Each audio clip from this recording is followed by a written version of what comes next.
Already ভাইরা declare দিচ্ছে যে যে কাপড়গুলো নষ্ট হয়ে যাচ্ছে এগুলো টোটাল জরিমানা আপনাদের দিতে হবে। কিছুদিন এভাবে পড়ে থাকলে শ্রমিকরা আন্দোলন করবে, মহাবিপদে আমরা আছি। আমি এই মুহূর্তে দাঁড়িয়ে আছি নরসিংদীর মাধবীর তিথি টেক্সটাইল মিলসে, অর্থাৎ এখানে এসে আজকে যে চিত্রটি দেখতে পেলাম, গ্যাসের সংকটে এখানে লক্ষ লক্ষ গজ কাপড় কিন্তু ইতিমধ্যে নষ্ট হচ্ছে, পতন শুরু করেছে। অর্থাৎ গত 4 থেকে 5 দিন আগে অল্প গ্যাস থাকাকালীন সময় তারা যেই কাপড়গুলো উৎপাদনের জন্য প্রসেসিং করা শুরু করেছিল, হঠাৎ করে আবার যখন গ্যাসের পরিমাণ শূন্যর কোঠায় নেমে যায় তখন কিন্তু এই কাপড়গুলো, অর্থাৎ আমার পিছনে দেখাচ্ছি এই ডাইং এর মধ্যে কিন্তু এইভাবেই পড়ে রয়েছে, প্রত্যেকটা কাপড় কিন্তু এখানে ভিজা। আমি যদি ঠিক আপনাকে আমার এই কাপড়গুলো দেখাই, এই যে এখানে কিন্তু এই যে কাপড়ের পচন অর্থাৎ ধরা শুরু করে দিয়েছে, অর্থাৎ এটা কিন্তু আজকে থেকে 4 দিন আগের কাপড়। অর্থাৎ এই কাপড়গুলো কিন্তু ইতিমধ্যে 3 পিস আকারে রূপান্তর হওয়ার কথা ছিল, কিন্তু আজকে অর্থাৎ 4 দিন পর্যন্ত তারা নাকি গ্যাসের দেখা পায়নি, অর্থাৎ না পাওয়ার কারণে কিন্তু এই সমস্যাগুলো তৈরি হয়েছে। আমি যদি ঠিক আপনাকে এই পিছনে দেখাই, অর্থাৎ এগুলো প্রত্যেকটা কাপড় কিন্তু মেডিসিন দেওয়া, অর্থাৎ এই প্রক্রিয়া শেষ করে কিন্তু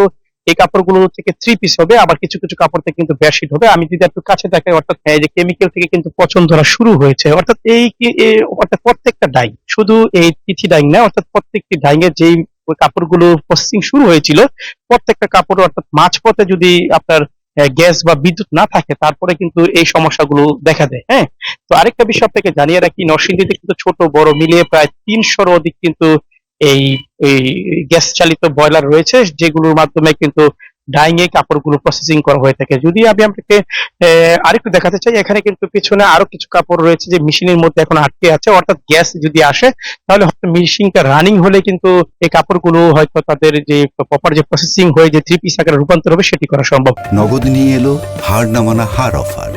সর্বনিম্ন 10,000 টাকা রেমিটেন্স নগদে পাঠালে থাকছে স্বর্ণের হার জেতার সুযোগ।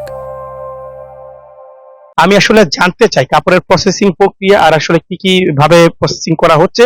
আসলে এই মিলের কয়েকজন কর্মকর্তা রয়েছে, আসলে তাদের সাথে কথা বলবো।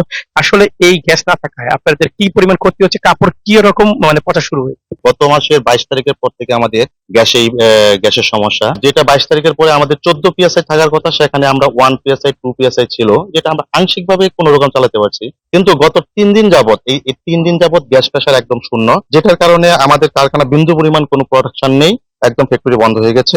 পুরো মিলের উৎপাদন টোটালি বন্ধ। অনেক অনেক ব্যাক প্রসেস আমাদের যেটা কেমিক্যাল দেওয়া ছিল এটা নষ্টর পথে। শুধু তাই নয়, কারখানা বন্ধ থাকার জন্য আমাদের প্রতি একটা বিশাল অঙ্কের একটা ক্ষতি হচ্ছে। এখানে শ্রমিকরা অনিশ্চয়তার মধ্যে পড়ে গেছে, তারা বসে বসে অলস সময় কাটাচ্ছে, তারা এখন একটা ঝুঁকির মধ্যে পড়ে গেছে যে আসলে চাকরিযুক্ত একটা ঝুঁকি। আর আমাদের মালিকরা যেভাবে আসলে প্রতিদিন একটা বিশাল অঙ্কের ক্ষতি হচ্ছে, সেক্ষেত্রে ক্রেতারাও বায়াররাও আসলে আস্থা হারিয়ে ফেলছে ফ্যাক্টরির উপরে। আমরা চাই যে আসলে এই তিতাস গ্যাস কর্তৃপক্ষের কাছে আমাদের ফ্যাক্টরি থেকে বিনীত অনুরোধ যে তারা যেন অতি দ্রুত আমাদের গ্যাস সরবরাহ চালু করে আমাদের প্রোডাকশন এবং কারখানা চালু করে সে আশ্বাস ব্যক্ত করছি। আমাদের এখানে 100% এক্সপোর্টের টুইল পপলিন ক্যানভাস আছে, বেডশিটের কাপড় হয়, ডিজিটালের 3 পিস, ওড়না থেকে শুরু করে A to Z যাবতীয় কাপড় আমরা এখানে প্রসেস করি। তো আমাদের কাপড় লাখ লাখ গজ কাপড় নষ্ট হয়ে যাচ্ছে, তারপরে আপনাদের বায়ারদের অনাস্থা তৈরি হচ্ছে, এবং অলরেডি বায়াররা ডিক্লেয়ার দিচ্ছে যে যে কাপড়গুলো নষ্ট হয়ে যাচ্ছে এগুলো টোটাল জরিমানা আপনাদের দিতে হবে। শ্রমিকগুলো বসে আছে, শ্রমিক কিছুদিন এভাবে পড়ে থাকলে শ্রমিকরা আন্দোলন করবে, বেতন স্যালারি, তারপরে একটা চাকরির অনিশ্চয়তা, সব মিলে মহাবিপদে আমরা আছি। এই যে আমরা কর্মকর্তা যারা আছি কারোর ঘুম নেই, মালিকের ঘুম নেই, কাপড় বাঁচাবো না শ্রমিক বাঁচাবো, সব মিলিয়ে খুব আমরা চরম অনিশ্চয়তার ভিতরে পড়ে আছি। এই যে কাপড়গুলা অর্থাৎ একটা ডাইং এর ভিতরে পানির মধ্যে পড়ে আছে, আমি যদি ঠিক সামনে একটু দেখাই আপনাকে আমার ক্যামেরার মধ্যে, যে কাপড়গুলো এক প্রকার কেমিক্যালের ভিতরে কিন্তু পড়ে আছে, আপনাদের একটু দেখাতে চাই। এখানে কাপড়গুলো প্রসেসিং করা হয়ে থাকে, এখন এই যে পানির ভিতরে কিন্তু কাপড়গুলো ডুবন্ত রয়েছে। এই কাপড়গুলো আজকে থেকে 4 দিন ধরেই কিন্তু এই এখানে পানির মধ্যেই রয়েছে। ইতিমধ্যে কিন্তু যে ছোট ছোট শিল্প প্রতিষ্ঠানগুলো গড়ে উঠেছিল সেই প্রতিষ্ঠানগুলো ইতিমধ্যে কিন্তু ঝরে পড়বে, অর্থাৎ সরকারের পক্ষ থেকে কোনো প্রণোদনা থেকে শুরু করে বা অন্যান্য কোনো সুযোগ সুবিধা আছে কিনা সেই কোনো ঘোষণা এখন কিন্তু আসেনি। এবং এছাড়া কিন্তু গ্যাস কবে নাগাদ, অর্থাৎ গ্যাসের যে সুষম বন্টন, অর্থাৎ নরসিংদীর যে শিল্প কারখানার গ্যাস অর্থাৎ কিন্তু এখন চলে যাচ্ছে নরসিংদী পলাশ গোরাশাল পলাশ ইউরিয়া সার কারখানা, অর্থাৎ অগ্রাধিকার ভিত্তিতে কিন্তু এখানে 200 PSI মাপে কিন্তু প্রেসারে কিন্তু গ্যাস সরবরাহ করা হচ্ছে। এখান থেকে কিছু গ্যাস যদি শিল্প প্রতিষ্ঠানে সরবরাহ করা হতো তাহলে কিন্তু প্রত্যেকটি শিল্প প্রতিষ্ঠান কিন্তু তারা অল্প অল্প উৎপাদন কার্যক্রম হয়তো চালিয়ে যেত, শ্রমিকদের মধ্যে অর্থাৎ কোনো অসন্তোষ হয়তো দেখা দিত না।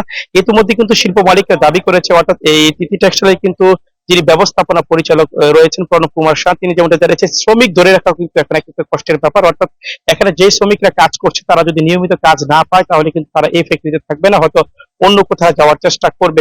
অর্থাৎ এই যে একটি অর্থাৎ চার দিক দিয়ে তারা যে একটি ঝামেলার মধ্যে আসছে, একদিকে ব্যাংক, একদিকে বিদ্যুৎ, গ্যাস, অর্থাৎ এই যে প্রতিটি ঝামেলাই কিন্তু একে অপরের সাথে কিন্তু পরিপূরক। অর্থাৎ শিল্প মালিকরা চাচ্ছে দ্রুত যদি এই গ্যাসের সংকট সমাধান হয় তাহলে কিন্তু একদিকে বাঁচবে শিল্প মালিকরা, অন্যদিকে বাঁচবে শ্রমিকরা।